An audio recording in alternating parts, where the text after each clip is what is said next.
Part 3 video में जानेंगे कि जिंदगी अनलिमिटेड जीने के लिए आवश्यकता ही आविष्कार की जननी है। कि जगह याद रखे, जिज्ञासा क्यूरियोसिटी ही आविष्कार की जननी है। यानी जानने की इच्छा ही नए आयाम तय करती है। हर देशवासी की जिज्ञासा को खत्म करने की बजाय उसे उचित तथ्य और ज्ञान से शांत करने का काम करें। पौराणिक ग्रंथ कठोपनिषद में नचिकेता जो ऋषि पुत्र थे, वह यमराज के पास जाकर उसको प्रभावित करके यमराज से वरदान लेकर पृथ्वी लोक पर वापस आ गए थे।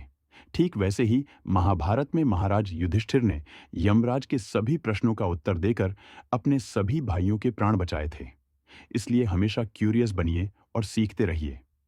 जिंदगी अनलिमिटेड जीने के लिए टाइम और माइंड मैनेजमेंट बहुत जरूरी है। माइंड की भी समय समय पर धुलाई एवं सफाई जरूरी है। दिमाग में असंतुलित विचारों की सफाई करके रीडिंग और रिटिंग के माध्यम से नए थॉट्स को भरना जरूरी है। कोई भी लड़ाई पहले माइंड में और फिर मैदान में जीती जाती है।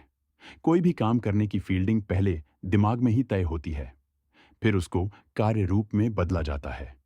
चाहे घर बनाना हो या जीवन बनाना हो या फिर मैथ्स, फिजिक्स का क्वेश्चन आदि पहले माइंड में ही तय होते हैं। इसीलिए उचित माइंड मैनेजमेंट के आधार पर अनलिमिटेड जिंदगी की शुरुआत करें। एक्टिव लर्निंग की तरफ बढ़े और केवल पढ़ना ही लर्निंग नहीं है। जैसे भारत में संत कबीर जैसे और भी बहुत सारे संतों ने कोई औपचारिक डिग्री नहीं ली, फिर भी उन पर यूनिवर्सिटीज में आज भी शोध होता है। क्लासरूम में सीखना पैसिव लर्निंग है। रटना व याद करना पैसिव लर्निंग नहीं है। आज के समय में पैसिव लर्निंग की जरूरत नहीं है। पढ़ने के बाद नॉलेज का डिटेल्ड एनालिसिस, तर्क क्षमता व रिसर्च एक्टिव लर्निंग है।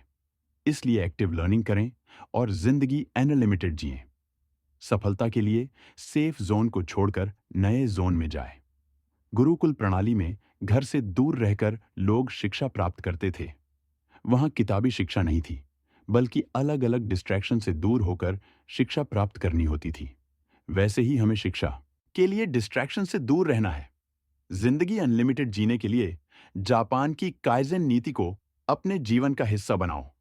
काइजेन जापान की एक फिलॉसफी है जो सिखाती है कि एक कदम से भले ही एक दिन में बड़ा बदलाव नहीं होगा, परंतु एक दिन जरूर बड़ा बदलाव होगा। पढ़ाई की शुरुआत में बालक एक एक अक्षर सीखता है, बाद में वह किताब पढ़ना सीख जाता है। एक एक रुपए की बचत में व्यापार चलता है। एक एक रुपए की बचत बड़ी रकम को जोड़ा जा सकता है।